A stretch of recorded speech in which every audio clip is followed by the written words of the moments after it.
कार्यक्रम तर्कश और तर्कश में आज क्या कुछ खास है आपको बताते हैं। शुरुआत करते हैं 4 तस्वीरों के जरिए। वो 4 बड़ी खबरें जो आपको हम बताने वाले हैं। सबसे पहले बात हम सवाल की करेंगे क्योंकि सैफ अली खान पर जो हमला हुआ उसको लेकर कई अनसुलझे सवाल हैं जो अभी बरकरार हैं। बात संशय की भी होगी कि आखिर में जो आरोपी सीसीटीवी में दिख रहा है क्या वाकई में मुंबई पुलिस ने जिसे गिरफ्तार किया वो हमलावर की है।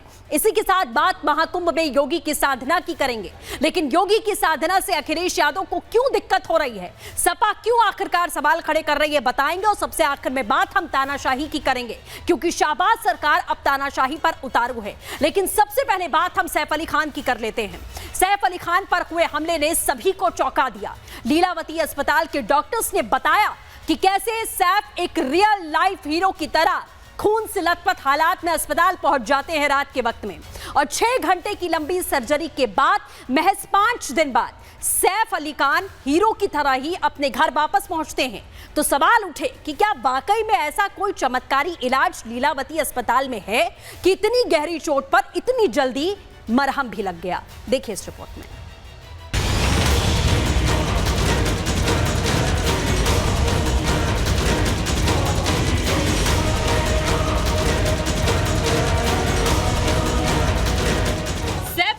लीलावती अस्पताल से डिस्चार्ज होकर कल घर तो आ गए, लेकिन उनका ये कूल अंदाज कई सवाल खड़े करता दिख रहा है। सैफ अली खान के चलने के अंदाज से लेकर उनका हाथ हिलाते हुए घर के अंदर जाना, 6 घंटे की सर्जरी के बाद भी आखिर सैफ इतने फिट कैसे हो गए, ऐसे कई सवाल हैं जो आपके मन में भी होंगे। गंभीर चोट के बावजूद 5 दिन में सैफ अली खान ठीक कैसे हो गए? डॉक्टर्स ने 5 दिन में ही सैफ को डिस्चार्ज कैसे कर दिया?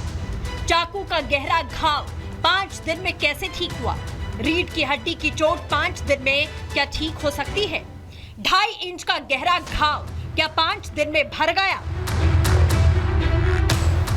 इन्हीं सवालों के साथ शुरू हो गया राजनीतिक बवाल। शिवसेना नेता संजय निरुपम ने सैफ की सर्जरी पर सवाल उठाए कि 5 दिन में ऐसा क्या चमत्कार हुआ, तो जवाब देने मैदान में उद्धव की शिवसेना भी कूद पड़ी। जब सैफ अली खान के पर हमला हुआ कथित तौर पर, तो कहा गया कि भाई उनके पीठ में 2.5 इंच तक अंदर चाकू घुस गया था और डॉक्टरों ने बताया कि 6 घंटे तक ऑपरेशन चला था। उसके बाद कोई व्यक्ति 4 दिन के अंदर ऐसा हंसते खेलते उछलते कूदते पहुंच जाता है। क्या यह संभव है? ये मेडिकल चमत्कार है, तो मैं उनकी स्वास्थ्य है उनके लिए मैं शुभकामनाएं दूंगा। चाकू कितना भी अंदर घुसा हुआ आदमी जिंदा है और अपने पैरों पर चलकर घर जा रहा है।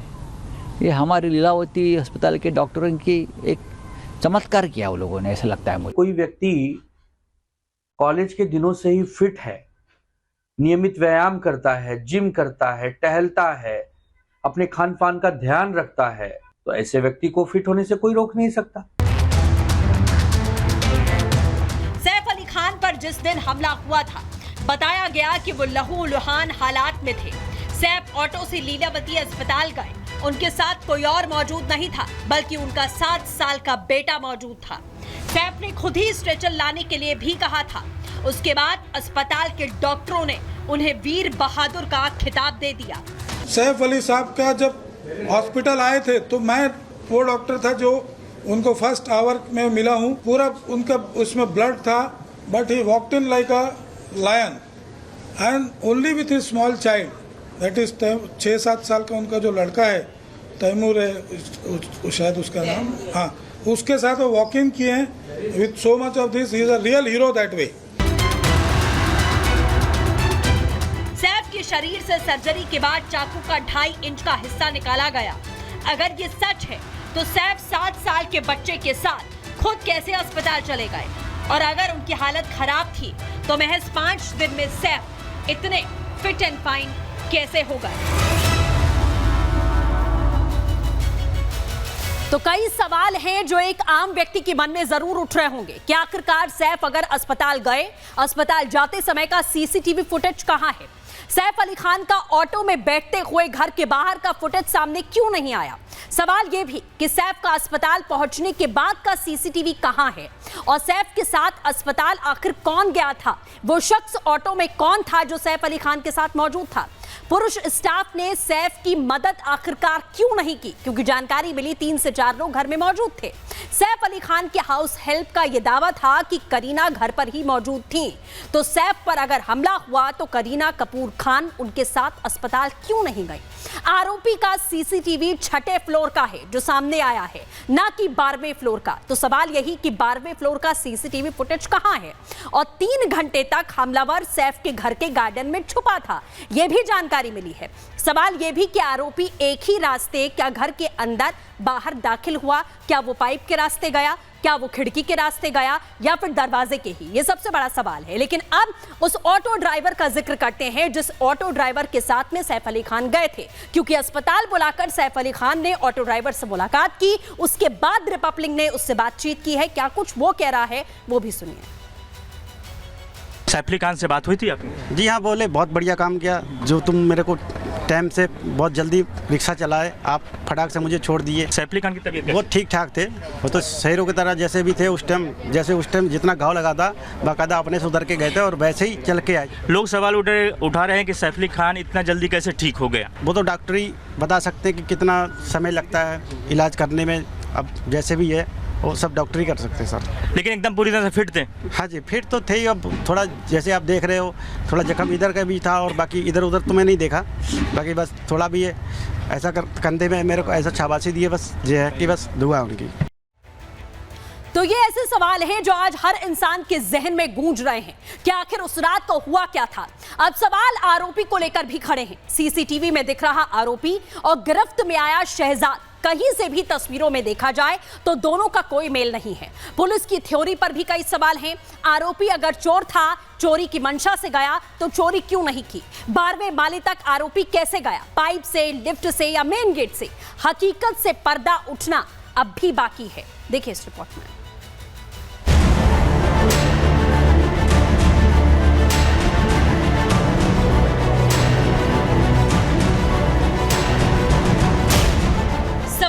सैफ के जल्दी ठीक होने पर नहीं उठ रहे हैं।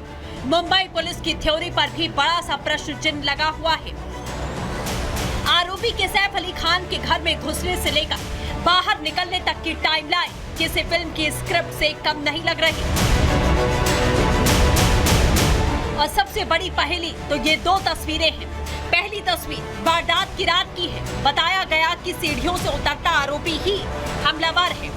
दूसरी तस्वीर उसकी है जिसे पुलिस ने ठाणे से गिरफ्तार किया। दोनों का ही चेहरा किसी भी एंगल से मेल खाता नहीं दिख रहा। साथ ही मुंबई पुलिस और सैफ अली खान के परिवार की तरफ से चोरी की थ्योरी कहीं जल्दबाजी में तो नहीं गढ़ी गई, क्योंकि आरोपी ने सैफ के घर चोरी भी नहीं की। तो आखिर आरोपी घर के अंदर गया ही क्यों था? हमने एक जो पहला जो आरोपी पकड़ा गया उसका सीसीटीवी फुटेज तो देखा, लेकिन जब सैफ अली खान कहा जाता है कि लहूलुहान अवस्था में गए थे तो वो सीसीटीवी फुटेज कहाँ है? वो दिखाया जाना चाहिए। कभी आया कि उनके बड़े बेटे इब्राहिम उनको लेके गए थे, कभी पता चला कि उनके जो नाबालिग बेटे हैं तैमूर वो लेके गए थे। सचमुच क्या हुआ? जिस घर में 6, 7, 8 काम करने वाले लोग हों, जो हाउसमेट्स हों, और उस घर में 10वें माले पे कैसे घुसता है, उस परिवार की भी जिम्मेदारी बनती है कि वो बाहर निकल के आए और सचमुच बताए कि उस दिन हुआ क्या। जो टीवी में दिखाई दिया सीसीटीवी में, उसमें और पकड़ा गया उसमें फ़र्क होगा। ये कहाँ न कहाँ सिद्ध करना पड़ेगा ये सही है कि नहीं है। ऐसा कोई मिलता नहीं इसलिए किसको भी पकड़ना और दिखाना ये गलत बात है। मुंबई पुलिस पर उठ रहे सवालों के बीच आरोपी शहजाद की जांच जारी है। पुलिस आज रेलवे स्टेशन और उस तालाब के पास आरोपी को लेकर गई। पुलिस के मुताबिक आरोपी ने उसी तालाब में वारदात में इस्तेमाल चाकू फेंका था। सैफ अली खान केस में जांच अधिकारी बदल दिया गया है। सैफ के घर फॉरेंसिक की जांच जारी है। पुलिस ने क्राइम सीन रिक्रिएट भी किया। सैफ के घर में आरोपी का नकाब मिला। आरोपी के फिंगरप्रिंट की जांच की गई। सैफ के घर आरोपी के कई फिंगरप्रिंट मिले हैं। सीढ़ियों, घर के शौचालय के दरवाजे पर निशान है। सैफ के छोटे बेटे के कमरे के दरवाजे पर निशान है। पुलिस ने आरोपी शहजाद के बांग्लादेशी घुसपैठिए होने का अंदेशा जताया। घुसपैठिए पर देश में सियासत पहले से जारी है। ताजा बयान फारूक अब्दुल्ला ने दे दिया। फारूक बांग्लादेशी घुसपैठियों के बचाव में उतर चुके हैं। If somebody has come and has attacked Saif Ali Khan Sahib, first of all, but you can't blame a nation for one man's doing. Farooq Abdullah कहना क्या चाहते हैं? फारूक अब्दुल्ला इसलिए बेचैन है कि अटैक करने वाला बांग्लादेश का निकला? क्या उनकी अब इस तरह की राजनीति रह गई है? इतना वो अपने राजनीतिक स्तर को गिरा दिया है? एक आदमी जो अपराधी है, अपराध अगर वो कर रहा है तो उसके ख़िलाफ़ पुलिस कार्रवाई कर रही है, और अगर वो एक्चुअल बांग्लादेशी है, घुसपैठिया है, तो वो पूरे अपने राष्ट्र के लिए तो है ही ना, पूरे देश को बदनाम कर रहा है, क्योंकि उसने कोई स्वागत योग्य वाला कार्य तो किया नहीं है। सैफ मामले में कई अनसुलझे सवाल हैं। मुंबई पुलिस के पास इनके जवाब नहीं है। आरोपी अगर बांग्लादेशी घुसपैठिया है तो सुरक्षा व्यवस्था पर भी तमाम सवाल खड़े होना लाजमी है। Bureau report, Republic Bharat. और अब बात आस्था के महाकुंभ की। आस्था के महाकुंभ में डुबकी लगाना लोग अपना सौभाग्य मानते हैं। देश दुनिया के कोने कोने से लोग संगम में डुबकी लगाने आ रहे हैं, और आज यूपी के सीएम ने अपनी पूरी कैबिनेट के साथ में संगम में डुबकी लगाई।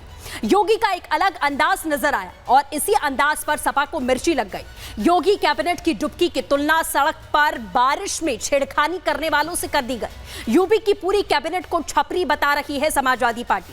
सपा लगातार सनातन का अपमान कर रही है, हिंदुओं की आस्था का अपमान कर रही है। सवाल यही है कि क्या सपा हिंदू आस्था का झंडा बरदार बनना चाहती है? आपको दिखाते हैं इस रिपोर्ट में।